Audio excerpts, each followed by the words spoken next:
Talk Show. I'm so glad that you're here. I'm Carla Sutton McKinney, the Senior Associate Producer of the JustUs Talk Show. And now I'm going to turn it over to our show consultant.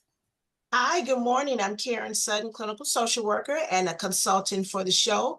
I'm excited to be here today, and I'm going to pass it to Daria. Hello, my name is Daria Gershfish, and I am an associate producer for the Justice Youth Talk Show based in beautiful Chicago, Illinois. And for today, our episode is going to be focusing on mental health within the juvenile justice system. And our guest today is Dr. Ashlee Reed.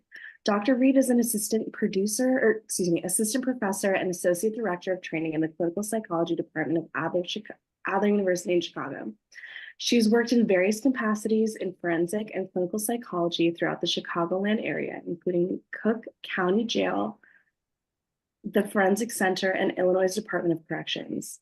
In her career as a professor, she has taught various courses, including ethics, diversity, treatment of the juvenile offender, as well as forensic report writing and testifying. Her scholarly interests include community activism, the psychology of criminal behavior, issues within LGBTQ+ community, religious trauma, public policy, and psychodynamic theory and practice. If you have any questions, please feel free to call into the show at 563-999-3465 around 10:45 Central Standard Time. We'll be screening your calls and looking forward to hearing your questions. With that in mind, Dr. Reed, I want to turn it over to you and hear about your work and expertise in the field of forensic and clinical psychology. Wonderful. Thanks so much, Daria, and thank you for having me on JustUs Youth. Excited to be here. As Daria said, my degree and training are in clinical forensic psychology, focuses on where the legal system and then the study of human behavior intersect.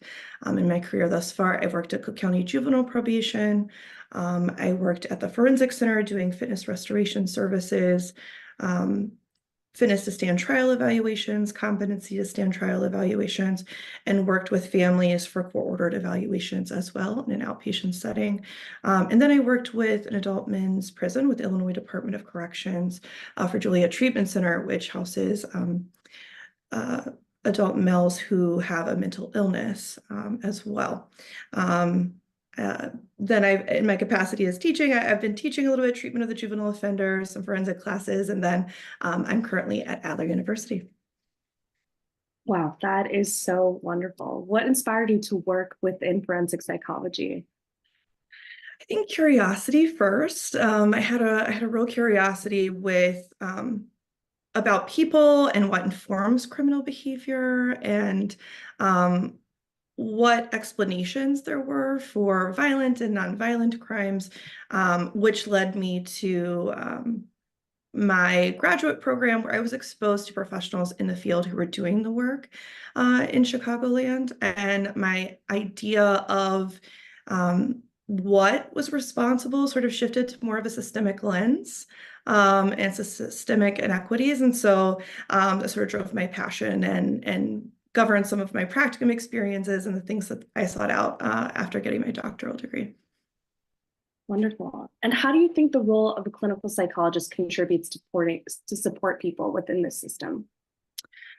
I see it in a couple different ways.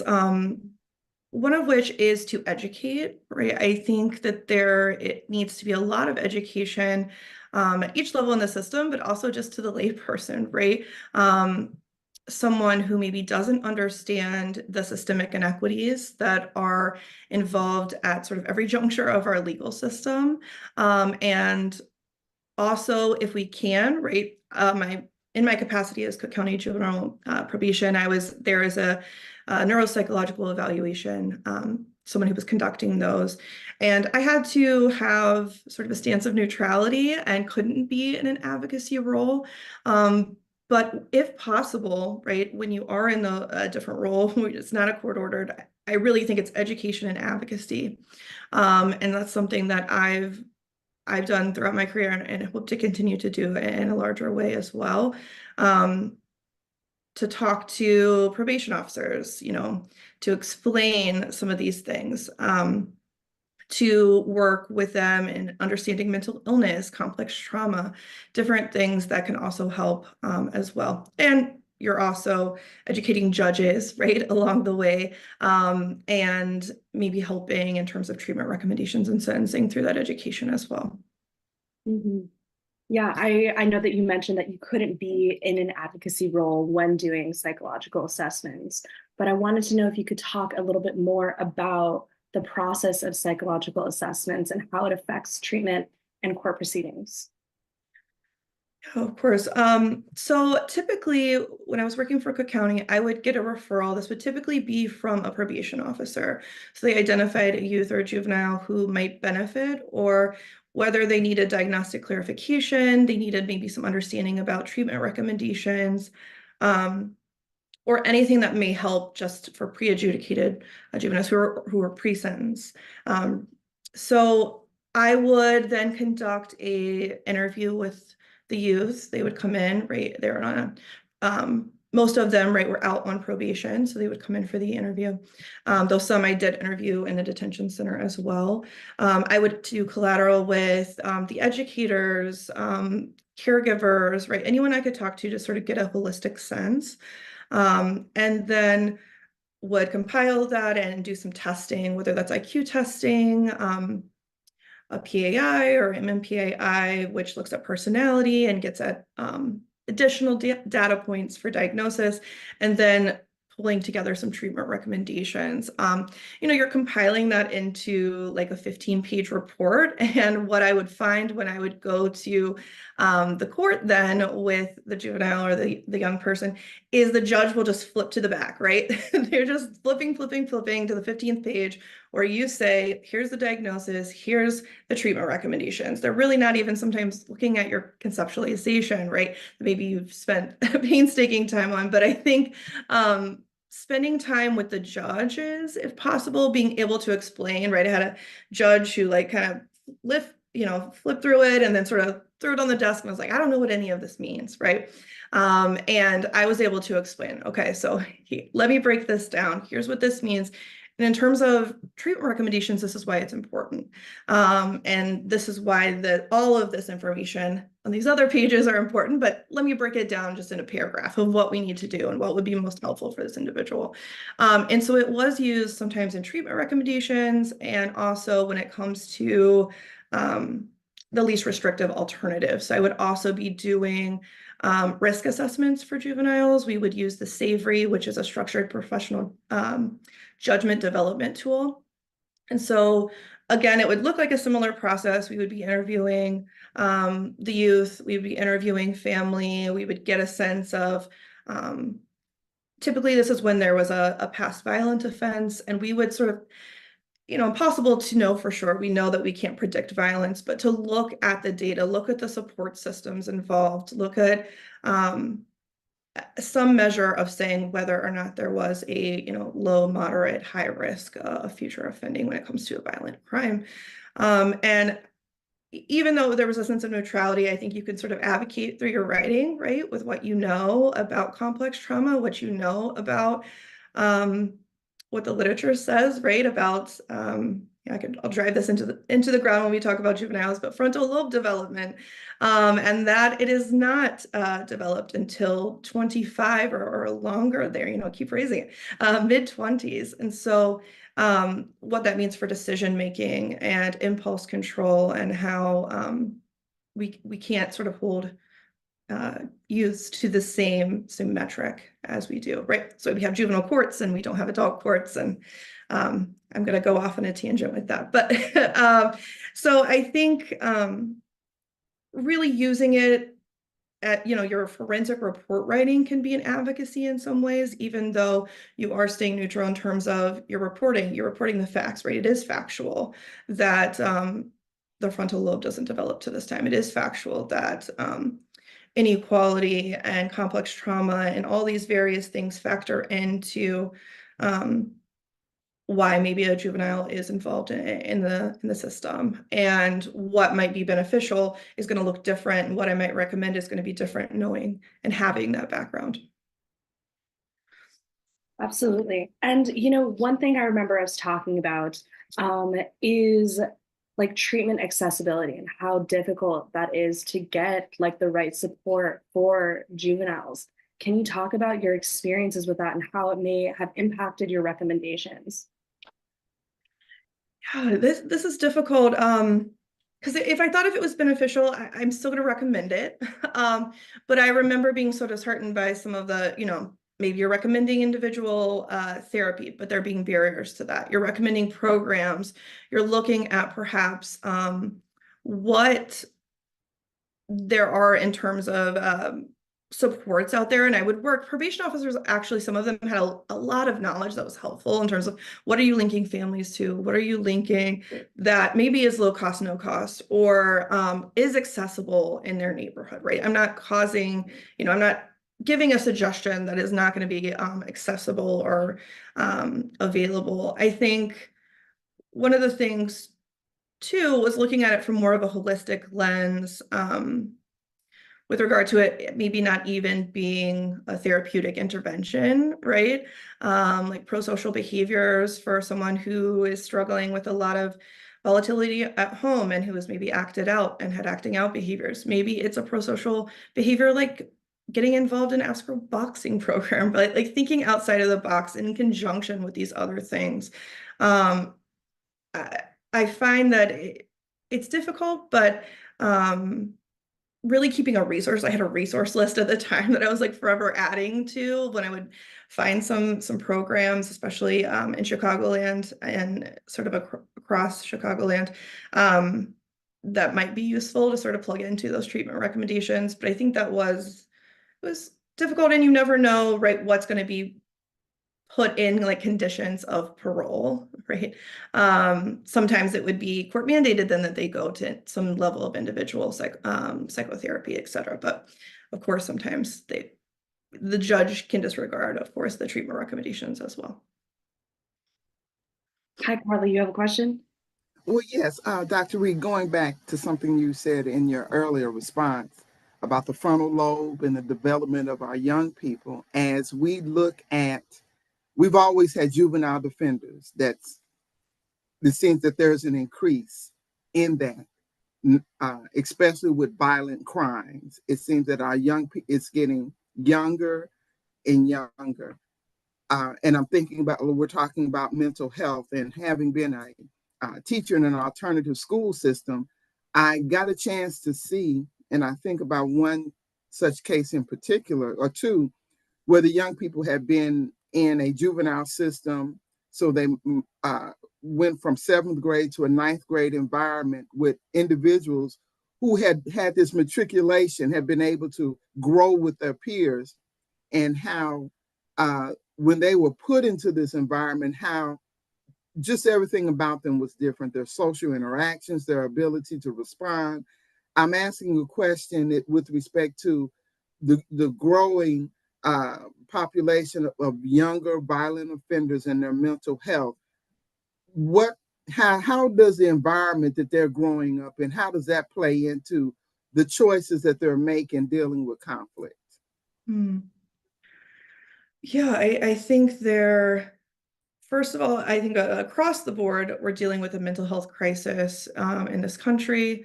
It was all the more worsened by COVID, the pandemic, and the isolation and the difference in education and disruption to education as well. But in terms of what could be going on, as you were talking, I was thinking about a particular case as well, where figure out how to word it. There were some mitigating factors in their home environment, right? And they were put on house arrest, right? So they were on ankle monitoring, and they kept breaking that. And the probation officer, they kept violating it, et cetera.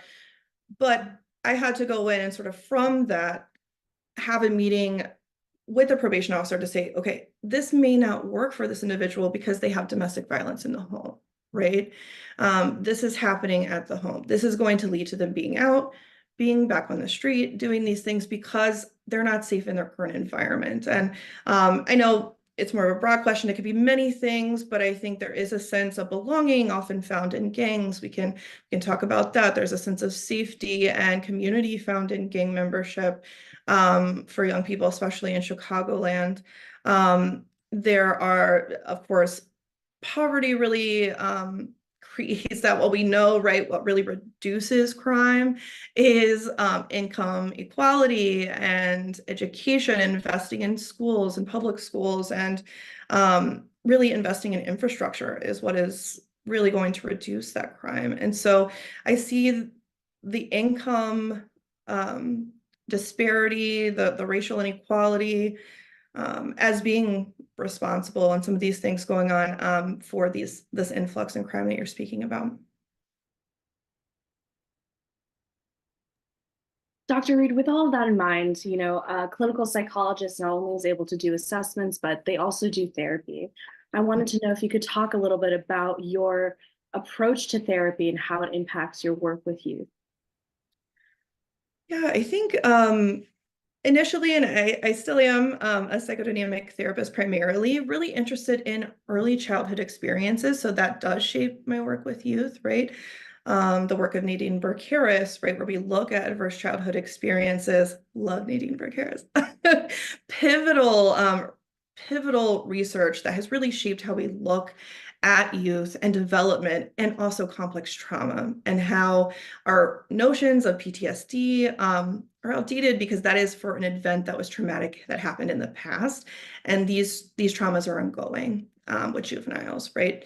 And so my theoretical orientation is largely psychodynamic, and it's what I use maybe in a TLDP format, in a time-limited dynamic psychotherapy format in the prison when I was doing more trauma therapy with adult prisoners. But I also, in recent years, have changed more of like a systems lens as well. I bring systems into that because of my like growing understanding of systemic inequality, and also a little bit of feminist theory as well, right? Who has power, who doesn't, and how can we work to empower those who feel that they don't have that power in society?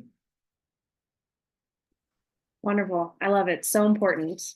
You mentioned complex trauma. That is, of course, so important in thinking about how we work with clients. For our viewers who may not know what complex trauma is, could you give like a definition? Yeah, absolutely. So it is similar and in some ways to post-traumatic stress disorder, but it has some key differences. And I do want to say that this is not recognized currently in our diagnostic statistical manual in the DSM, though I hope, and it has come before the committee, I think a few times, and I hope that it is included in the future. So it's not a recognized diagnosis in the DSM. However, it's quite part of like the community. Everyone sort of understands in the field that this is a very real disorder. So complex trauma is one that is many threats of either threatened or actual violence, or something that has occurred that has caused trauma, right? Which what we know about trauma is that it can lead to what we think of PTSD. We think of combat veterans. It can lead to flashbacks, nightmares. It can lead to, in young people, it often looks a lot maybe like ADHD, right? It can be very inattentive. There's a lot of overlap and misdiagnosis actually of ADHD when perhaps we need to look at these inattentional processes with regard to complex trauma. And the difference with complex trauma versus PTSD is complex trauma, the trauma is ongoing. It's not for events that have happened in the past. These are things that are ongoing. So is it the trauma of being involved in a broken system? Is it the trauma of being involved in a society that maybe doesn't value you, right? Here we are. Is it the trauma of being involved, right? These are all these things, but of housing insecurity, right? Food scarcity, not knowing where your next meal will come from, domestic violence in the home, perhaps familial legal involvement where they're not able to be in the home with you, right? All these traumas. And then we get into maybe being a victim of a violent crime, having a peer lose their life to violent crime. Like these things are compacting and ongoing, and it's not one singular event, but more all of it kind of coming together and culminating in just ongoing series of trauma. And how we look at complex trauma, especially when it comes to juveniles, right? Juveniles don't have a lot of agency in changing sometimes that environment. And so how we treat complex trauma in juveniles has to be through that lens of there's so much about it that they don't have control over, right? In terms of agency. So how we look at it and how we treat it has to be from a trauma-informed lens, and it has to come from an understanding of these larger systemic issues. Thank you so much. Karen. Oh, you're on mute. So sorry about that, but Dr. Reed, when you mentioned Dr. Nadine Burke-Harris, I thought I was going to jump out of my chair. This is my thing. Complex trauma is my thing. Even before that, you mentioned mitigating circumstances that people often don't want to give consideration to. Absolutely. And then you just hit on the fact that youth have very little, if any, agency. So all of that brought to mind for me, how do you manage these things? Because they feel like barriers. And how do you, I don't know, not necessarily say remain encouraged or focused, but in light of all of these profound barriers that you have when you have to try to present these things to people who may not be receptive, how do you manage that? How does that impact your work overall in the forensic psychology field? Because those things are important, but as you said, they're not well embraced and received and are very readily dismissed, but they explain so much. Absolutely. Thank you for that. Thank you for that question. It is difficult. I think there was a lot of education too with probation officers around this because they were sort of who I was interacting with more frequently. But it can be really overwhelming and disheartening in the work, right, with young people. But I don't think it's hopeless. I had a supervisor initially at Cook County Juvenile Probation sort of early on in my treatment, and what they said was truthful. It wasn't they were someone who had been involved in the juvenile system for quite some time. But I remember being really disheartened by this case that I had. And he was like, Ashlee, you have to remember, right? Like we are on the shore and all of these systemic issues are sort of in the ocean, right? All these different things that are going on. And the ocean's coming up to meet us very briefly, and then it's going back into that ocean.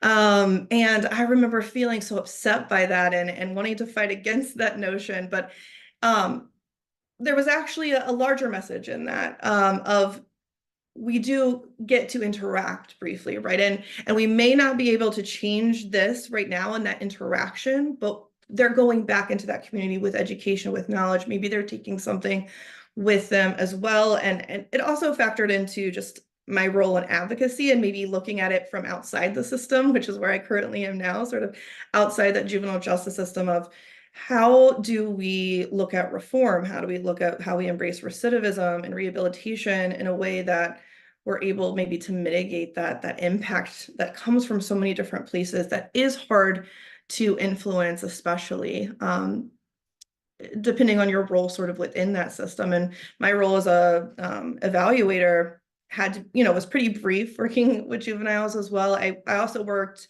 at the evening reporting center doing some anger management therapy, and with that kind of understanding, it's I think from in the evening there's the end that goes around for those that are monitoring, and they bring them to this facility that's not in a corrections facility. I think we met in sort of a hall of some sort in their community in Inglewood, and we did anger management. We made it fun. We did hip hop lyrics. And that I really enjoyed because I wasn't at the courthouse. I wasn't at the juvenile detention center.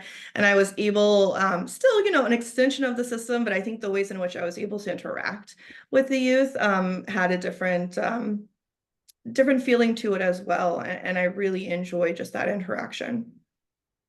Yeah, okay. Thank you so much. I just wanted to just add that analogy was wonderful in terms of the shore and the sea. And it really made me think about the fact that with advocacy, we have to find a way to be impactful with that brief encounter. So we know we'll get it again, but we have to be prepared, like, okay, we're going to get this brief encounter. How can I be most impactful? That sort of keeps us encouraged. So thank you so much for sharing that. And I will back away and give it back to Daria. No, I appreciate that. Thank you. Yeah, thank you all so much. You know, one thing that I think it's important to consider when working with clients therapeutically is the therapeutic relationship, which for listeners, that can be understood as the relationship that you have with your therapist. And the stronger therapeutic relationship you have, the more success that you'll have, like in achieving your therapy goals, essentially. So I wanted to know if you could talk about the challenges of establishing that strong therapeutic relationship when you're coming from a position of power and privilege, like within the system. Yeah, thank you so much. I don't know that I have all the answers to this one. I think I'm still trying to figure it out a little bit myself, but I think what was important for me to learn was that I needed to change how I looked at resistance. Resistance should be expected, right? I'm coming as an extension of the system. I'm coming as a visible white woman, right? As an extension of the system, working with someone and asking quite personal questions, right? In our clinical interview, our first meeting, I always explain, right? I have to ask pretty personal questions, right? What do they do for fun? What is their home life like? What are their relationships with their caregivers, right? I'm asking all of these questions to get at an understanding to help for treatment and for an overall understanding of them as a whole person. But I can understand that can feel quite intrusive. And I think my understanding of resistance needed to change initially. I think I was just like, okay, you know, this is, if you're refusing to answer, if you're refusing to participate, right? Like I still have to say something to the judge, right? And so in the back of my mind thinking, oh, this isn't going to be good. But I think I started calling it out a little bit more. And I think that was really perceived as genuine with some of the juveniles that I worked with, some of the youths, right? Where I would say, I know you don't want to talk to me. Who am I, right? You're just meeting me. These questions are probably really nosy to you, right? Or whatever it is. And I wouldn't want to talk to someone I didn't know either about these things, right? All I can tell you are the choices that you have. I try to create agency because I'm keeping that in mind. So I would always break it down, especially I remember there was a youth who would answer every question with none of your damn business, right? That would just be every question, right? It'd be like, you know, what's your date of birth, right? Just even little things. And I was really taken aback, like, okay, how do we do this? And I finally just put away the report, the notes I was making, and I said, look, let's not waste each other's time. I get it, right? You don't want to be here. I'm coming for this report that you know is going to go to the judge, but I am coming just to understand you better, right? And I understand if you don't want to participate, so I'm just going to give you the choices, right? So you have a choice whether to leave and to not participate. That is your choice, right? You have a choice to stay and kind of continue how we've been, where you don't really give me any answers and you keep repeating the same response, right? That's your choice too. You could do that too. Or third, we can just get through this as quickly as possible. And my goal is to make it as painless as possible, right? And hopefully it won't be as bad as you think kind of coming into it, but that's your choice. And then if you choose the first two options where you don't participate or don't participate in a meaningful way, I can't tell you what's going to happen. I don't know that. I'm not a fortune teller in that way, right? But I can let you know that I have to let the judge know that I met with you on this in the state. And I was not able to complete the report or do the report.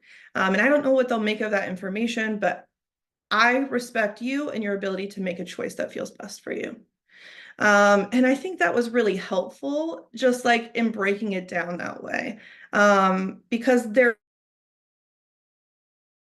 like I said, and I wrote it, but there is not enough agency. And if I can create choice and create agency in a situation that already feels like there's some coercion involved, because they do know that there is like a threat of harsher sentence or some kind of negative consequence if they don't participate. I want to create that. Thank you so much. I really appreciate your honesty and transparency around that. That is so important to give patients, like clients, like choices and power in those situations, like across all settings, but particularly within the juvenile justice system, of course. One thing that you had mentioned that I just loved that you did some research within about the inequalities within the juvenile system and then went on to educate probation officers. Can you talk more about that, how that happened and what that experience was like for you? Yeah, thank you. This was something I had an opportunity to do when I was an extern. So I, myself and another extern, just in our communications with probation officers as part of a class in my graduate training, we were going to Cook County in a different role at that time, but we were going to speak with them about their experiences. And I was learning that something I didn't know was that a lot of probation officers don't have mental health backgrounds.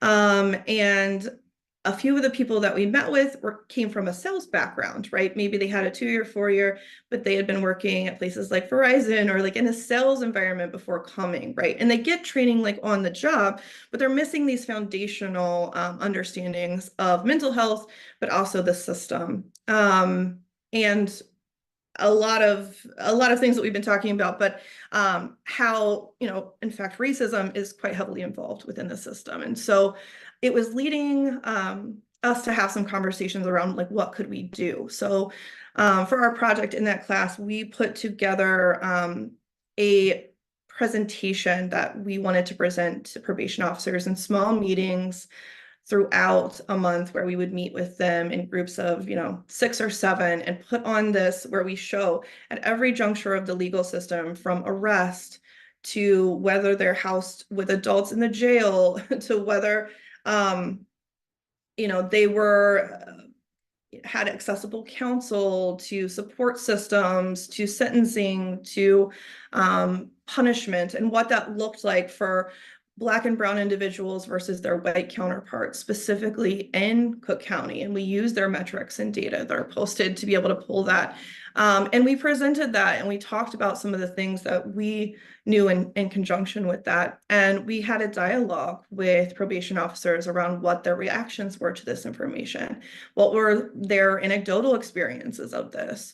And we opened it up as well for them to ask questions and maybe to disagree, and maybe hopefully be a little closer to what we were recommending in terms of what they could do. They're on the front line of this when it comes to working with juveniles. They work with the families, they go in the home sometimes, right? They are heavily involved with the juvenile. And I thought it was really important for them not only to have a better understanding of mental illness, but the racial disparities and the biases that were impacted at every juncture of the legal system, that were involved in the demographics of who were even housing at the detention center being so disproportionate to who's committing the crimes versus who's being housed and who is receiving harsher punishments as well. What were like the themes, or maybe like how is it received? How, any resistance that you noticed in particular? I think largely there was some curiosity, right? There was some good dialogue. There was some pushback, I think.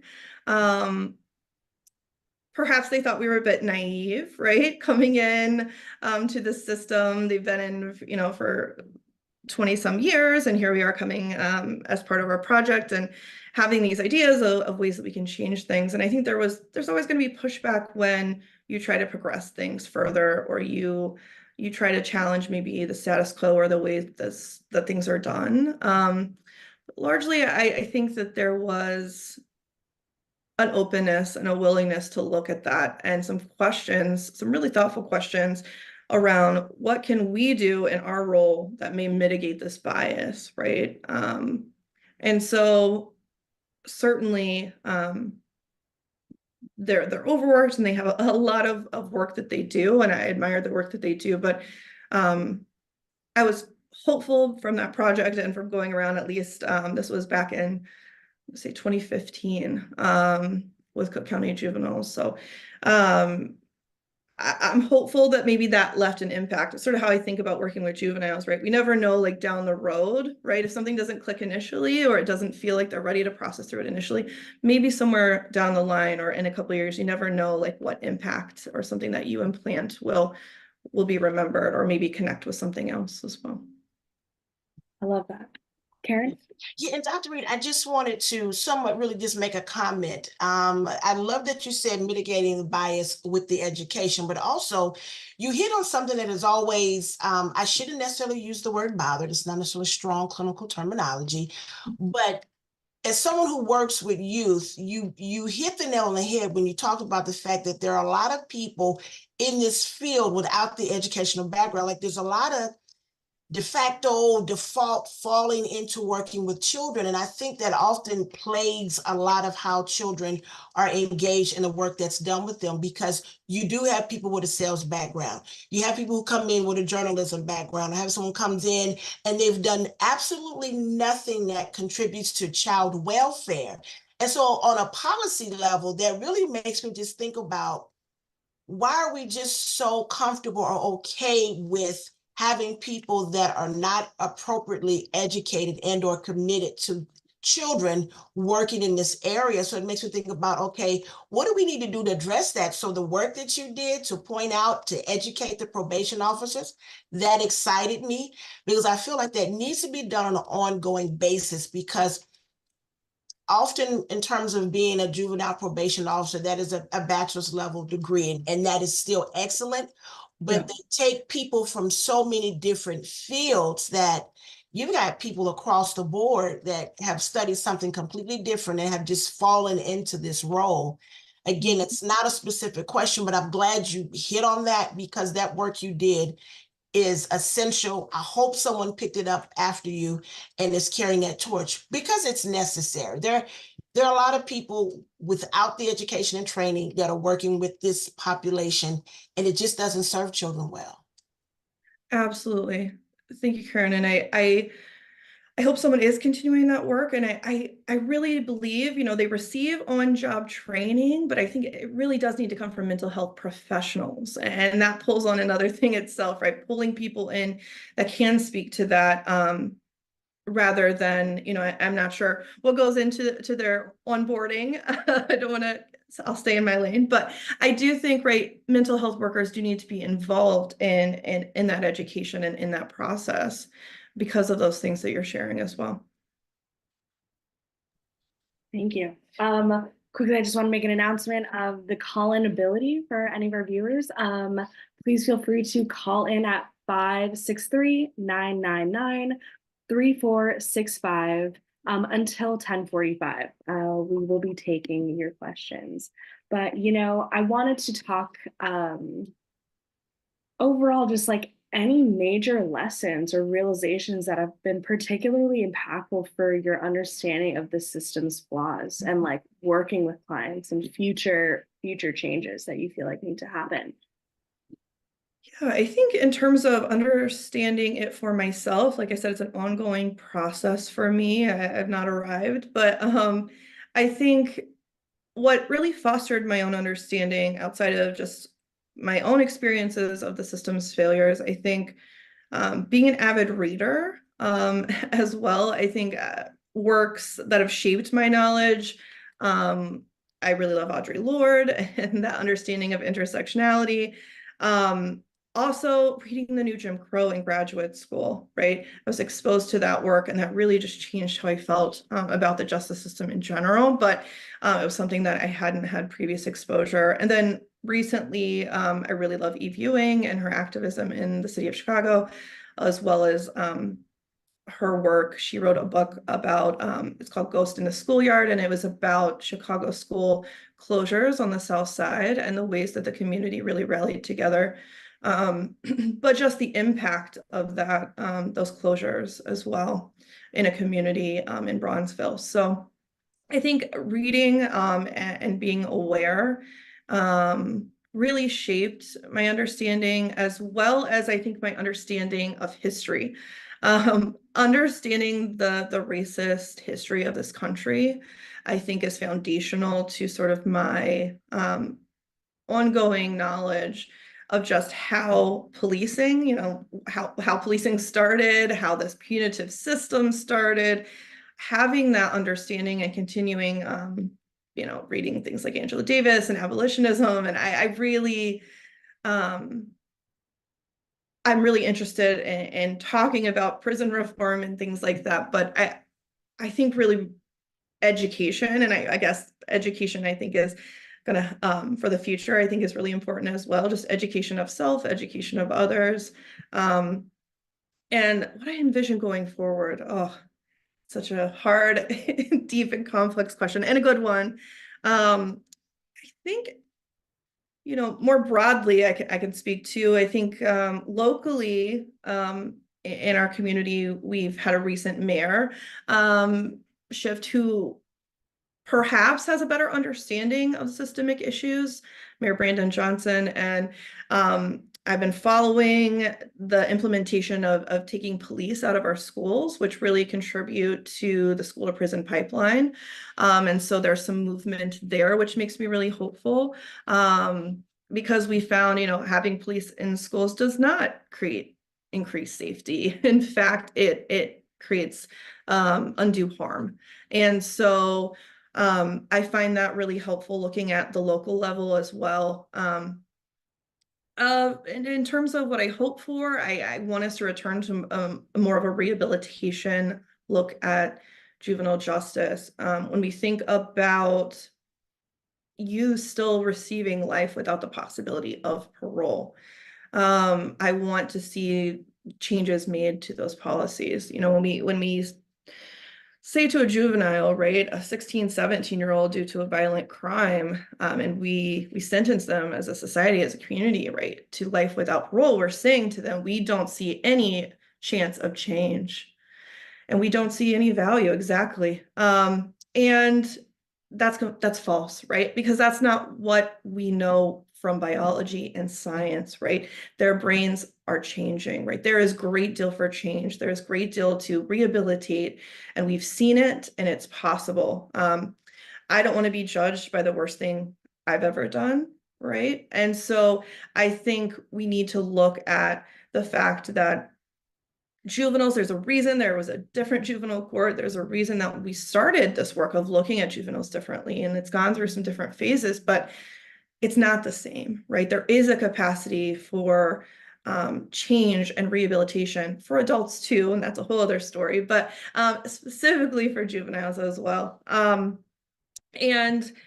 the other thing I would like to see, as I was thinking about coming here today, is more restorative justice programs. Restorative justice, get the community involved, put it back in the hands of a community. Restorative justice is so important, and it also sends a message to the victims, right? That what matters, what happened to you is important to us, right? And getting that closure, or whatever you feel is important for you to move forward from this, often, a violent crime. And it also sends a message to the perpetrator, right? That we don't think there's something irredeemable here, right? We are treating you as a human being, right? Who made this mistake or this error, and who we believe is possible of correcting.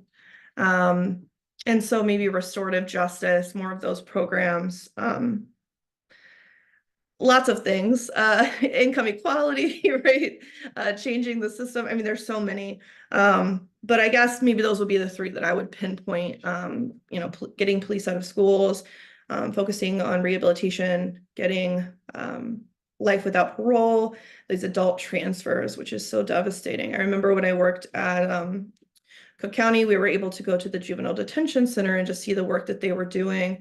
And there was an art center where community members could come in and do poetry readings. And there was an adult transfer art project that they did every year for these juveniles that were currently being housed in the juvenile detention center, that when they reached the age of adulthood would then be transferred to an adult prison, and reading their poetry and their insights, and a lot of times remorse, and they're coming to terms with the fact that they would spend the majority of their lives behind bars.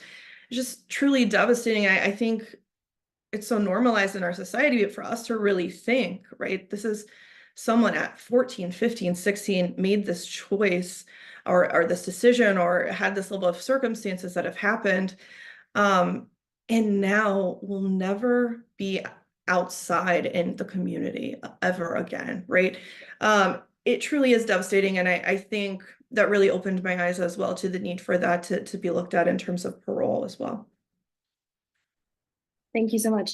And I love that you mentioned restorative justice. Like, I also look forward to that, and I hope that that transition really does happen. For our listeners, like, can you talk about what restorative justice may look like from a clinical psychologist perspective or therapeutic lens? Yeah, I think there are a lot of good people out there doing the work already, but it can, it depends. It's largely victim led, right? So they can choose whether or not they want to meet, right, with a perpetrator. Sometimes that happens, sometimes it doesn't.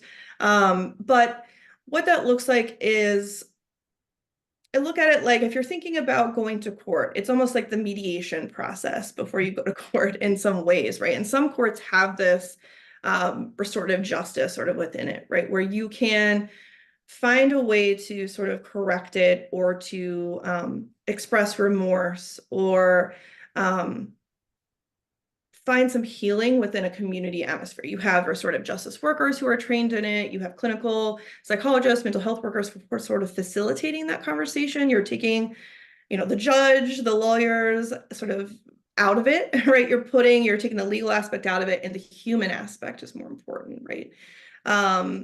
The saying, like, what happened to you, it says to the victim, what happened to you is wrong. And as a society and community, we want to restore wholeness, right? Or what we can do to restore wholeness. And for the victim, what can we do then to correct and make steps to get you rehabilitated going forward? And that's sort of in general. There's many different programs and ways to do it, but there was a great documentary I was just looking at today that Van Jones did. I think it's on HBO, that you can look at maybe how it looks in actuality. They agreed to be filmed, which is really, really wonderful and something that you don't often see. So to sort of see that process as well. Thank you so much. And looks like Carla had a question, but how do you think restorative justice programs assist in mental health well-being? I'm sorry, could you repeat that? Yes, of course. How do you believe restorative justice programs assist in mental health well-beings? I think, again, it creates a voice and agency, right? Again, it says, I trust that you know and can reflect and think through what has occurred, and that you can make it right in some way, or you can express that in some way. I'm trying to couch my language in some ways, depending on what the violent crime is. I'm thinking through all these things. There's no way to sort of reverse certain things, right? We're talking about homicide, we're talking about a loss of a loved one, or some violent crime that maybe has left irreparable damage, et cetera. There's no way to fully restore that when we look at restorative justice. However, the goal of it, right, is to provide voice to both parties, right? I'm sorry, the sun is coming in, but to really provide an opportunity for the community as well to heal, and communities are involved in it. And I like the idea of taking it outside of more of a legal realm and putting it more into a human realm. I was looking at, I went to a virtual talk, a lot of them are virtual these days, but a virtual talk with Judith Herman, who wrote Trauma and Recovery I don't even know how many years ago, but has created and written another book sort of about what she has learned in her work in the interim. And so much of it is more on like taking it from a legal realm and putting it in the hands of community and the power in that. for survivors as well, whether it be sexual violence or something, how impactful that can be for survivors as well. For it to be taken out of a legal context that often doesn't bring justice, right? Or doesn't feel they're not getting, right, that human aspect of it. And so really taking it into a community level, I find her work really helpful in that as well, and just shaping attitudes. Thank you so much. Yes, that book is incredible. She talks a lot about restorative justice in that practice, or in that book. We have one question from the chat, wanting to know about how you incorporate real world experiences in the classroom, and particularly training future clinicians. Oh, that's such a good question. I find this so invaluable because I learned as a student this way best, right? When I'm reading from a book, and when I'm, getting a PowerPoint about the book, right? I'm learning, I'm being educated. But I find when a professor is able to share their own lived experiences of the thing, whatever that thing is, I'm experiencing it, right? I'm learning it in a different way. I'm applying it in a context that is so important.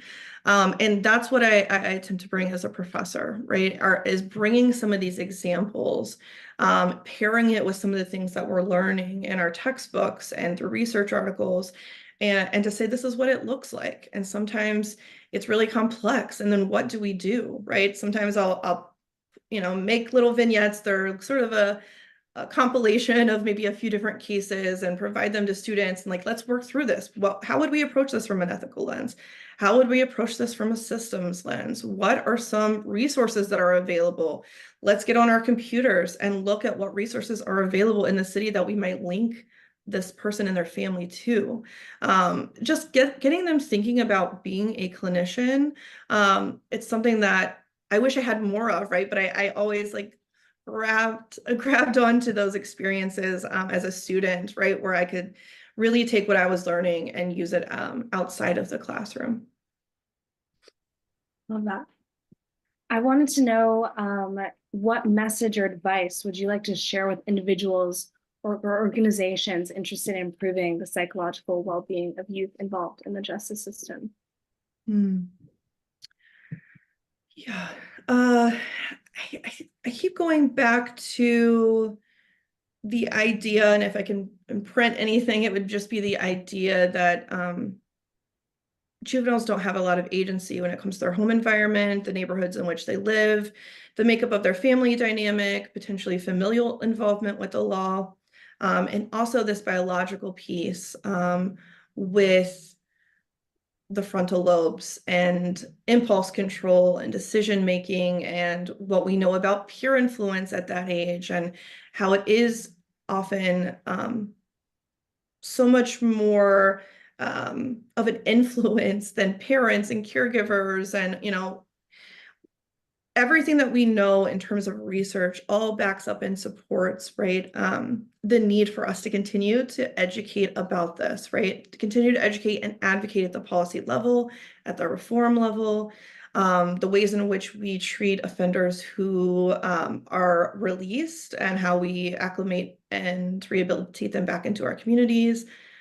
just all the way through. And then the overarching thing that I would hope organizations or individuals interested in improving the psychological well-being of youth would just be to address systemic inequality, right, in our neighborhoods. And we can do that. Often there is this sense of powerlessness, right? We're just a group of people, we're just one person, but we can impact with our votes, voting in our local elections, looking at judges that maybe seem progressive, or looking at people that seem progressive, but looking at their voting history, right? What have they actually voted? And despite what they're running on, what is the history of their voting? Really educating ourselves, and then using that education to change our local community. I think that's really important.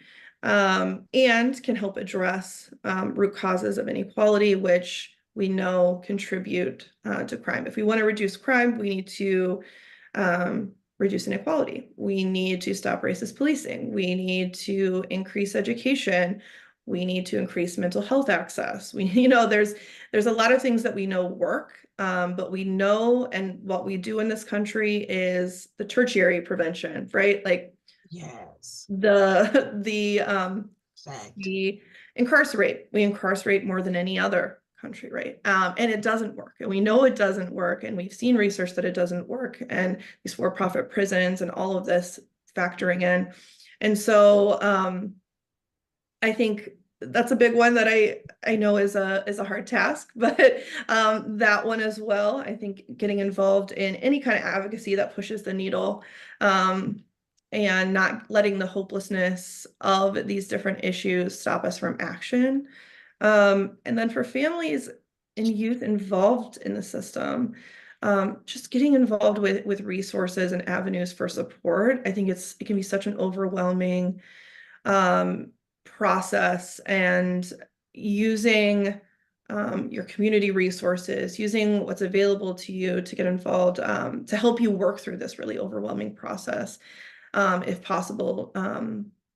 Trying not to do it alone, right? To really get involved with agencies that can put you in touch with lawyers or people to support you, or let you know about different programs that may be helpful as you navigate this really overwhelming and at times very unfair process. Thank you so much. Something that I am curious about in the work of social justice is, how do you continue to find like hope and resilience in face of, feelings of powerlessness, helplessness, working with clients that lack agency? What advice do you have for people aspiring to make change off of that?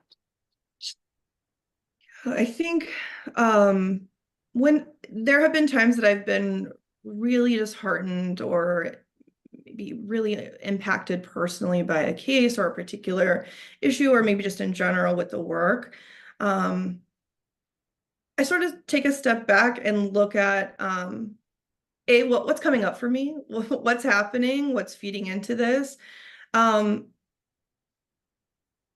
And I always find there's always that like why. It's always there, right? I'm like, what is my why, right? Finding that, and looking at different experiences that I've had, where I have been able to make a difference, right? Even however small, right? Where I felt like I was able to intervene in a situation, I think really keeps me going. Because if we look at, right, the grander scheme of things, even though it's important to acknowledge it and to work through it, these larger systemic issues, we're really impacting people like that short perspective. Like very briefly, we have these brief encounters from our perspectives in our roles, but these encounters are impactful and they do matter. And I think reminding yourself that even when you don't feel like they do, right? Reminding yourself of when they did, and when you were able to maybe intervene for better outcomes for one family, and the ripple effect of maybe that one family that you were able to intervene with. So I think I would say that. Thank you. Thank you so much. That was so inspiring and wonderful. Dr. Reed, we are, coming to the end of our time. I just wanted to give you a little space in case you wanted to make any like announcements or shout outs in regards to any work or resources that you might think are important for our viewers. Resources. I think more nationally, we have like the Innocence Project, people that are involved in the work. In Illinois, there's the Illinois Justice Commission, I would shout out, that are working to hold the state to the acts, right? That the Illinois Justice Act, and being able to understand your current laws, I think, are really important. So there are amazing resources, and understanding your rights as well is really important. So I would point to that. No real announcements, but I appreciate so much the ability to have this dialogue and to meet you and the work that you're doing. I think you're providing so much needed education, and that is so helpful. And I think it also makes it accessible, right? What we're talking about, accessible for others navigating this process. And so thank you for the work that you're doing. Thank you so much for coming on to the show. We're very grateful.